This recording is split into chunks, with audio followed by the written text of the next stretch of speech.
मैं सतना में था। सतना में एक अच्छा शावक जुड़ गया। 24 कैरेट गोल्ड की उनकी एक दुकान है, मिंटू कहते हैं, नाम है उसका मिंटू, सौरभ नाम है वैसे। उसने जो भी विवाद होता था किसी से भी, परिवार का विवाद हुआ, प्रॉपर्टी का विवाद हुआ, कोई नई प्रॉपर्टी में विवाद है, उसका एक ही कहना है कि मूर्ख होते हैं वो लोग जो कोर्ट में जाते हैं, हम तो ऑन द स्पॉट सेटलमेंट करने के फेवर में रहते हैं। आपको क्या चाहिए? सामने वाले ने कहा कि हम 10 लाख रुपए लेंगे तब ये जमीन छोड़ेंगे, आप ये 10 लाख रुपए ऑन पेपर रजिस्टर करके आप पकड़िए, सेटलमेंट करिए, काम खत्म करिए।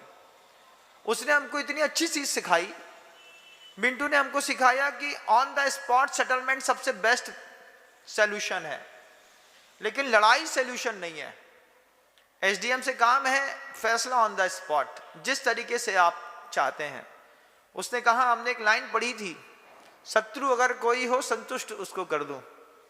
और जब से तब तक मैंने ये सीख लिया कि अपने जीवन जीने के लिए अपने शत्रु को उसके स्तर तक संतुष्ट करना पड़ेगा। अब किसी की हमसे धन से अपेक्षा है कि हमसे पैसा मिलेगा, तो उसकी अपेक्षा भी वो कहता है बुरी नहीं है। वो जानता है कि इनके पास आता है तो ये देंगे, तो वो फंसाते हैं कुछ लोग। लेकिन कोर्ट में जाना एक नंबर की मूर्खापंती होती है, उसमें आप भी जाते होंगे, पूरी दुनिया के लोग हैं। ऐसा कौन सा घर है जहां पर कोर्ट कचहरी नहीं होती? किसी ना किसी बात में थाने तो जाना ही पड़ता है, किसी ना किसी विवाद में कोर्ट में जाना पड़ता है। पार्श्वनाथ भगवान के इस मोक्ष कल्याणक के दिन आप उनके चरित्र से सीखिएगा।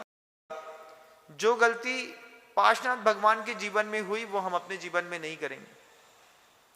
उनके भी पाप का उदय था, ऐसा भाई मिला। आपके भी अगर ऐसे पाप का उदय है तो कृपया करके विचार मंथन करिए, सुधारने की कोशिश करिए, और ये बात बिल्कुल तय करिए कि पद्मावती और धर्मेंद्र कौन है। दो पद्मावती का संबंध है पार्श्वनाथ भगवान से।